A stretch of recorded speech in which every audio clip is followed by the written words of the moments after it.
Cinderella. Once there was a gentleman who married, for his second wife, the proudest and most haughty woman that was ever seen. She had, by a former husband, 2 daughters of her own humor, who were, indeed, exactly like her in all things. He had likewise, by another wife, a young daughter, but of unparalleled goodness and sweetness of temper, which she took from her mother, who was the best creature in the world. No sooner were the ceremonies of the wedding over but the mother-in-law began to show herself in her true colors. She could not bear the good qualities of this pretty girl, and the less because they made her own daughters appear the more odious. She employed her in the meanest work of the house. She scoured the dishes, tables, etc., and scrubbed Madame's chamber, and those of Mrs. her daughters. She lay up in a sorry garret, upon a wretched straw bed, while her sisters lay in fine rooms, with floors all inlaid, upon beds of the very newest fashion, and where they had looking-glasses so large that they might see themselves at their full length from head to foot.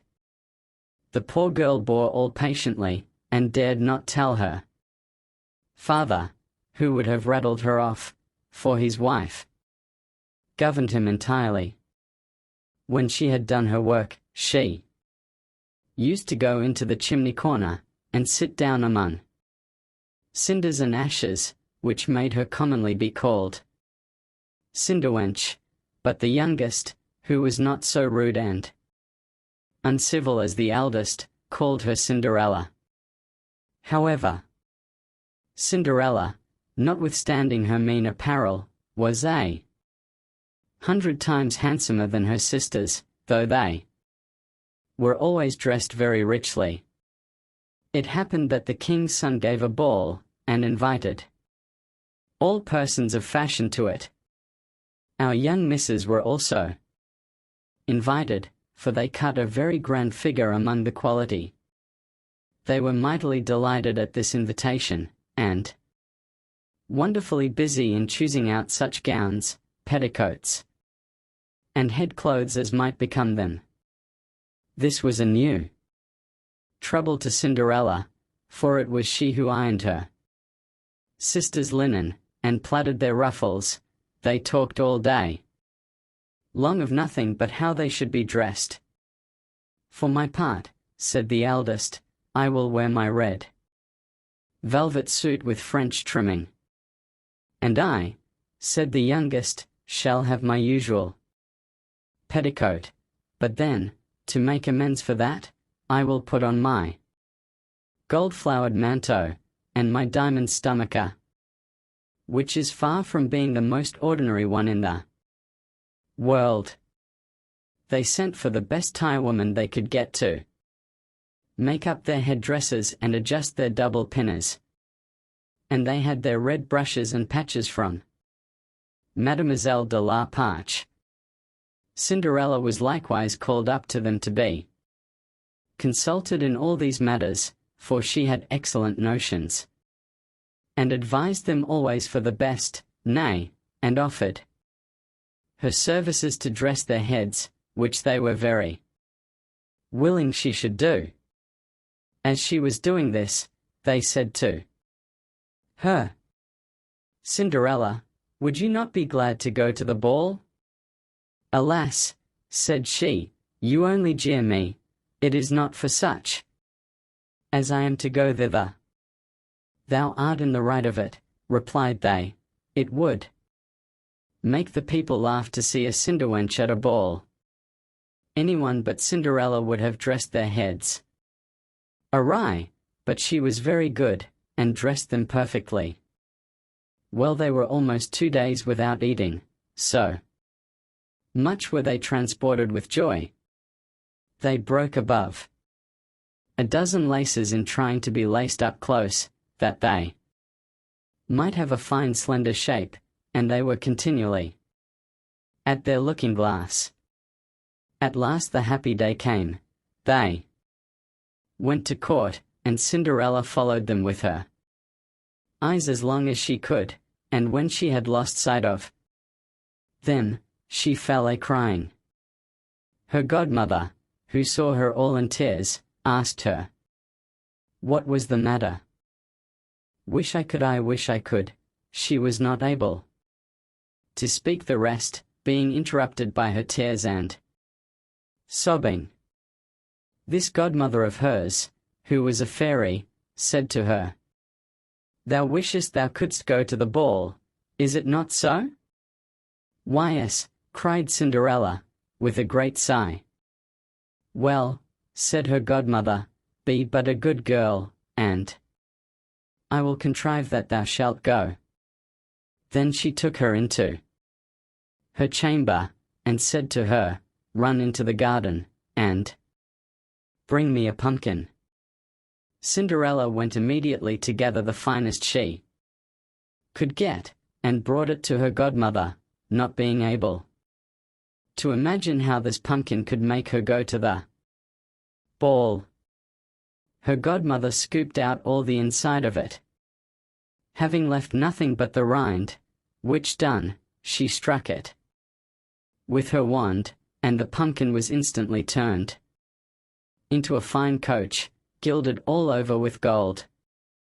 She then went to look into her mousetrap, where she found 6 mice, all alive, and ordered Cinderella to lift up a little the trapdoor, when, giving each mouse, as it went out, a little tap with her wand, the mouse was that moment turned into a fine horse, which altogether made a very fine set of 6 horses of a beautiful mouse-colored dapple grey.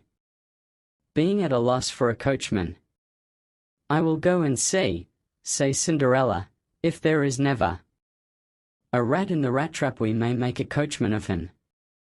"Thou art in the right," replied her godmother. "Go and look." Cinderella brought the trap to her, and in it there were 3 huge rats. The fairy made choice of one of the 3 which had the largest beard, and, having touched him with her wand, he was turned into a fat, jolly coachman, who had the smartest whiskers eyes ever beheld. After that, she said to her, "Go again into the garden, and you will find 6 lizards behind the watering pot, bring them to me." She had no sooner done so but her godmother turned them into 6 footmen, who skipped up immediately behind the coach, with their liveries all bedaubed with gold and silver, and clung as close behind each other as if they had done nothing else their whole lives. The fairy then said to Cinderella, "Well, you see here an equipage fit to go to the ball with. Are you not pleased with it?" "Oh, yes," cried she, "but must I go thither as I am, in these nasty rags?" Her godmother only just touched her with her wand, and, at the same instant, her clothes were turned into cloth of gold and silver, all beset with jewels. This done, she gave her a pair of glass slippers, the prettiest in the whole world. Being thus decked out, she got up into her coach, but her godmother, above all things, commanded her not to stay till after midnight, telling her, at the same time, that if she stayed 1 moment longer, the coach would be a pumpkin again, her horses mice, her coachman a rat, her footmen lizards, and her clothes become just as they were before. She promised her godmother she would not fail of leaving the ball before midnight, and then away she drives, scarce able to contain herself for joy. The king's son, who was told that a great princess, whom nobody knew, was come, ran out to receive her, he gave her his hand as she alighted out of the coach, and led her into the ball. Among all the company, there was immediately a profound silence. They left off dancing, and the violin ceased to play, so attentive was everyone to contemplate the singular beauties of the unknown newcomer. Nothing was then heard but a confused noise of, "Ha! How handsome she is! Ha! How handsome she is!" The king himself, old as he was, could not help watching her, and telling the queen softly that it was a long time since he had seen so beautiful and lovely a creature. All the ladies were busied in considering her clothes and headdress, that they might have some made next day, after the same pattern, provided they could meet with such fine material and as able hands to make them. The king's son conducted her to the most honorable seat, and afterward took her out to dance with him. She danced so very gracefully that they all more and more admired her. A fine collation was served up, whereof the young prince ate not a morsel, so intently was he busied in gazing on her. She went and sat down by her sisters, showing them 1,000 civilities, giving them part of the oranges and citrons which the prince had presented her with, which very much surprised them, for they did not know her. While Cinderella was thus amusing her sisters, she heard the clock strike 11 3/4, whereupon she immediately made a courtesy to the company and haste away as fast as she could.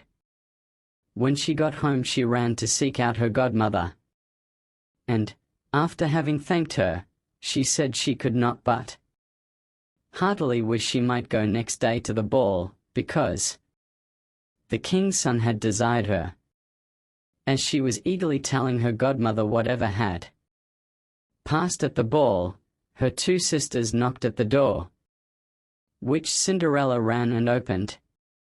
"How long you have stayed," cried she, gaping, rubbing her eyes and stretching herself as if she had been just waked out of her sleep. She had not, however, any manner of inclination to sleep since they went from home. "If thou hadst been at the ball," said one of her sisters, "thou wouldst not have been tired with it." There came thither the finest princess, the most beautiful ever was seen with mortal eyes. She showed us 1,000 civilities, and gave us oranges and citrons. Cinderella seemed very indifferent in the matter. Indeed, she asked them the name of that princess, but they told her they did not know it, and that the king's son was very uneasy on her account and would give all the world to know who she was. At this Cinderella, smiling, replied, "She must, then, be very beautiful indeed. How happy you have been! Could not I see her? Ah, dear Miss Charlotte, do lend me your yellow suit of clothes which you wear every day."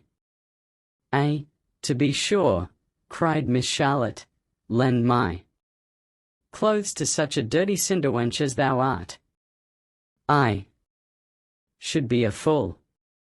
Cinderella, indeed, expected well such answer, and was very glad of the refusal, for she would have been sadly put to it if her sister had lent her what she asked for. Jestingly,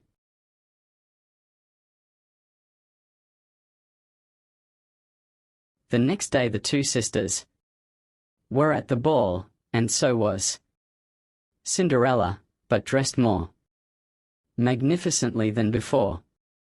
The king's son was always by her, and never ceased his compliments and kind speeches to her, to whom all this was so far from being tiresome that she quite forgot what her godmother had recommended to her, so that she, at last, counted the clock striking 12 when she took it to be no more than 11. She then rose up and fled, as nimble as a deer. The prince followed, but could not overtake her. She left behind one of her glass slippers, which the prince took up most carefully. She got home, but quite out of breath, and in her nasty old clothes, having nothing left her of all her finery but one of the little slippers, fellow to that she dropped. The guards at the palace gate were asked if they had not seen a princess go out, who said they had seen nobody go out but a young girl, very meanly dressed, and who had more the air of a poor country wench than a gentlewoman. When the two sisters returned from the ball, Cinderella asked them if they had been well diverted, and if the fine lady had been there.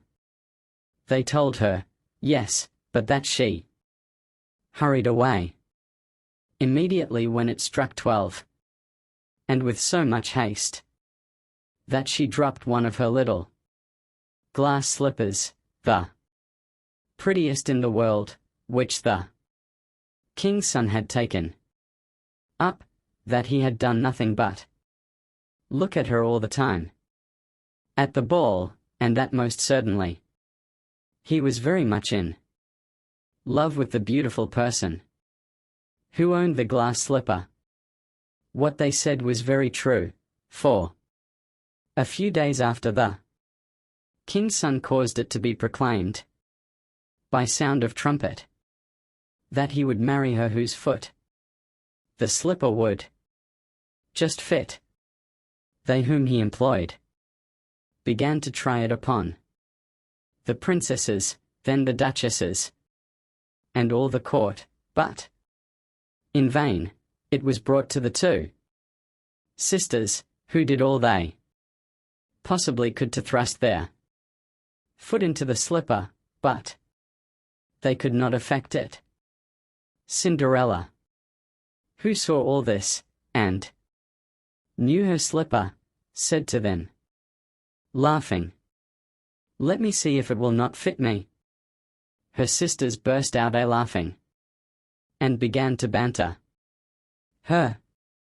The gentleman who was sent to try the slipper looked earnestly at Cinderella, and, finding her very handsome, said it was but just that she should try, and that he had orders to let everyone make trial. He obliged Cinderella to sit down, and, putting the slipper to her foot, he found it went on very easily, and fitted her as if it had been made of wax.